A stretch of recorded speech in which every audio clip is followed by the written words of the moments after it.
Hey everybody, I'm Matthew Morris, and today we're going to be talking about the Fujifilm 16mm to 80mm f4R OIS WR zoom lens. What does all that mean? Well, first off, OIS stands for Optical Image Stabilization. What that means is when you're shooting handheld, the glass and handheld, because this lens has some type of a sensor in it that knows when you are on a tripod or you're being held steady. The glass in this lens, when OIS is on, it will move the elements in the lens to stabilize the image from the inherent camera shake that comes from your body. Now, when the lens is fully extended to 80mm, that's really important. At 16mm, not as much, but as you extend the lens out and you go through the zoom range, it really comes in handy, and especially really good for video.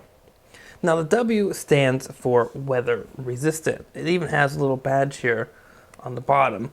And I can report to you that yes, this lens is weather resistant. Alright, we're still in Porto, it's raining. It held up perfectly while taking shots in the rain paired with the X-H1.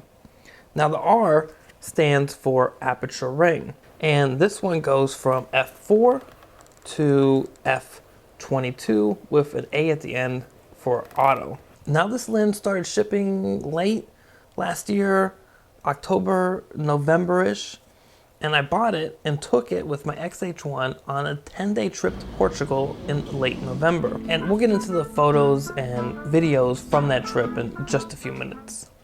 When the lens was announced, I thought, wow, this will be a great travel lens. It can go wide at 16mm or 24mm equivalent in 35mm terms, to 80mm, which is the equivalent of 105mm roughly, I think, in 35mm terms. So you can kind of compare it to Canon's 24 to 105L lens.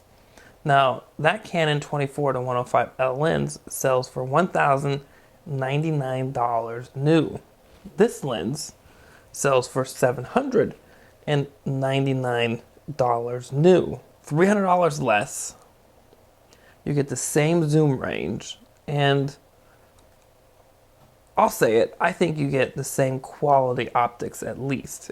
Now look at this image here. It's crisp, it's sharp. And if you get one of the Fuji bodies and this lens bundled with it, you can save even more. For the Fuji line, I think that this lens really compares instead with the 18, the 55, 2.8 to 4R LM OIS lens. Now I own both of these lenses, so you can see, and I've taken this lens on trips to Paris, England, Italy, and all over the US taking photos and video, and it's never let me down. It's smaller, has a larger maximum aperture at f2.8 versus f4. It has more metal in the construction, but because it's smaller, it weighs less at 4.5 ounces or so less than the 16-80. But it's not weather resistant and has a variable aperture ring. So that means there's no hard stops like this, where it goes from 16 to 22 with 1/3 stops all the way. It also doesn't have the reach of the 16-80. You know, this, when it extends fully, is 80mm, and when this extends fully, it's 55mm. And at their widest, 18 versus 16, you get 2 extra millimeters with this lens. This lens also has 9 aperture blades versus 7 aperture blades, giving this lens rounder, smoother bokeh. Enough about the statistics. Let's get into the photos and the videos from Portugal.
Now I'm really happy with the photos and the performance from this lens. And the main issue I ran into, as far as any issues with this lens, was shooting with it in continuous autofocus attached to the X-H1. And I put that asterisk there for a reason. When I took this lens and I paired it with the X-T3 and I shot photos of cars going 100 miles an hour or more, this had no problem keeping up in continuous autofocus with an amazing hit rate. I don't think it's an issue at all. You should probably just not even think about it if you have one of the newer bodies. The big question is, should you buy this lens? Now, if you're looking for one lens that can handle everything during the day and some weather and has great optical image stabilization, then this is your lens. Now, personally, the weight of this lens with the X-H1 attached to either my backpack with a peak design strap right at the shoulder strap here on my left shoulder, or with a wrist strap and walking around like that, it didn't bother me. If you were going to get this and you wanted just one lens, but you were okay with taking just one more, I'd pair this lens with the 23mm f2. This will allow you to take those shallower depth of field shots that you may want to get. It'll let you shoot at night, and it's also weather resistant, which will give you a complete weather resistant package. But if you're looking to have a smaller and lighter kit, then I would go with the 55mm f2.8 f4. It's not weather resistant, so you may still need to take, say, the 23mm f2 with you because it's weather resistant, but you'll get optical image stabilization. It's smaller and lighter than the 16-80, and that smaller, lighter package may be something that you're looking for. And in a pinch, especially when matched with the X-H1 or the X-T4 with IBIS, you can definitely take shots at night. And even if you don't have IBIS, at f2.8 at 18mm, and right at about 20mm or so is when it goes from 2.8 to 3.2. You can still get shots at night, not in a complete darkness, but if you're out and about in the city at night and there's lights all around you, at 18mm at 2.8, you'll be able to take shots at night.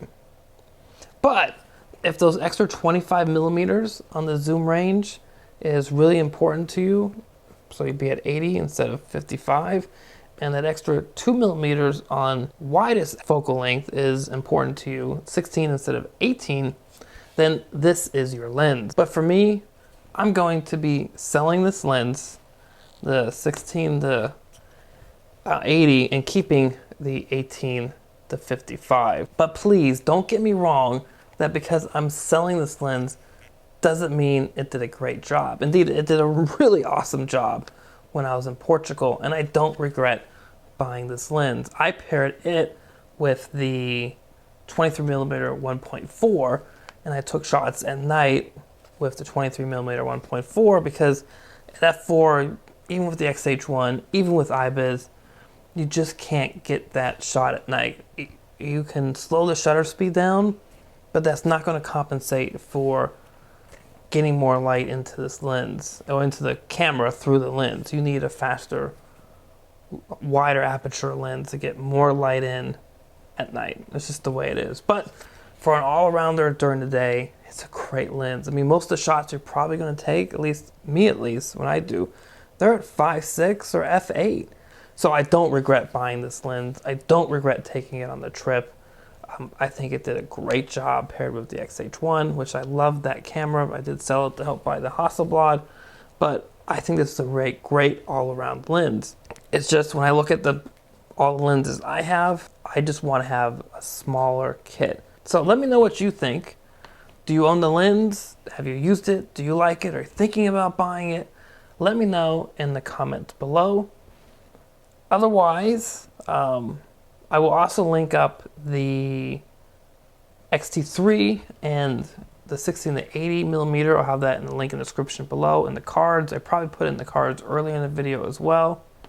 So you can see the shots that I got from this and the performance of those, the focusing and autofocus, continuous autofocus that is, with cars coming at me at 100 miles an hour. It did great. So otherwise, like, share, and subscribe, and go out and make life an adventure.